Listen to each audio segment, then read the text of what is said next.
Barrister সুমনকে হুমকি দিচ্ছে কে এই ছেলে? ওই ব্যারিস্টার সুমন, এখনো সময় আছে, ভালো হয়ে যাও।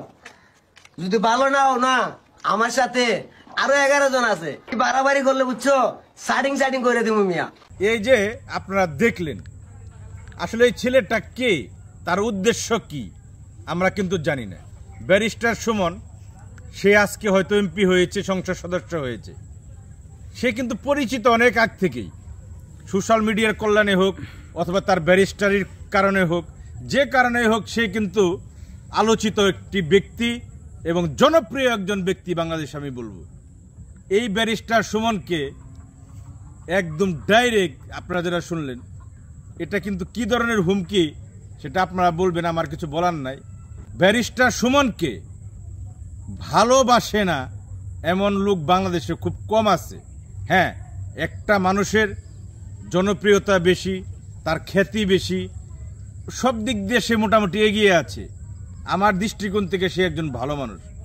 তার পক্ষে বিপক্ষে লোক থাকতেই পারে, তাকে সবাই ভালোবাসবে এমন কোনো কথা না, কিন্তু তাই বলে তাকে হুমকি দেবে, এটা কেমন কথা? কোন রাষ্ট্রে আমরা বসবাস করছি?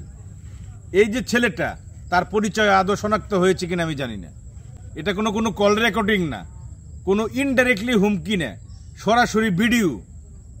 আমি যতটুকু জানি যে বাংলাদেশের আইন শৃঙ্খলা বাহিনী বর্তমানে খুবই স্ট্রং এবং বিচক্ষণ, শক্তিশালী এবং খুবই আধুনিক।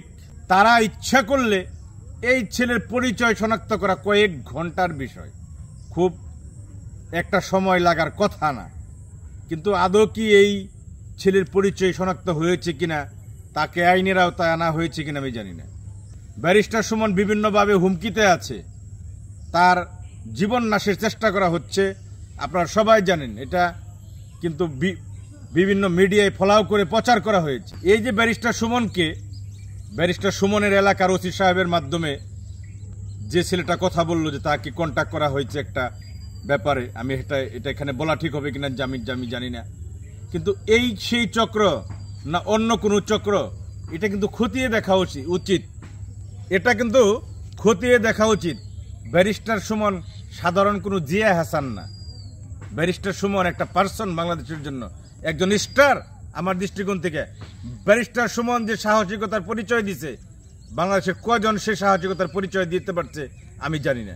আমার একটাই দাবি, এই ছেলে কে, এই ছেলে কেন ব্যারিস্টার সুমনকে এই ধরনের হুমকি সে দিল?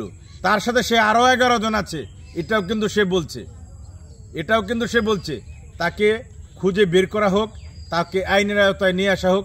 আসলে তার উদ্দেশ্য কি ভাইরাল হওয়া, না সত্যি হুমকি? তার উদ্দেশ্য কি পিছনে, সেটা অবশ্যই আইন শৃঙ্খলা বাহিনী খতিয়ে দেখবে। আপনাদের কাছে একটা অনুরোধ, আপনারা সবাই বেশি বেশি পোস্টার শেয়ার করবেন, এটা ছড়িয়ে দিবেন। ছড়ানোর দরকার আছে। এই ছেলেকে কেউ চিনলে, কেউ না কেউ চিনে, তাকে কেউ না কেউ কমেন্টে জানাবে। আইন শৃঙ্খলা বাহিনীর দরকার হবে না, হয়তো আমরাই তার পরিচয় শনাক্ত করতে পারবো। ভালো থাকবেন সবাই, আসসালামু আলাইকুম। আবার দেখা হবে অন্য কোনো ভিডিওতে।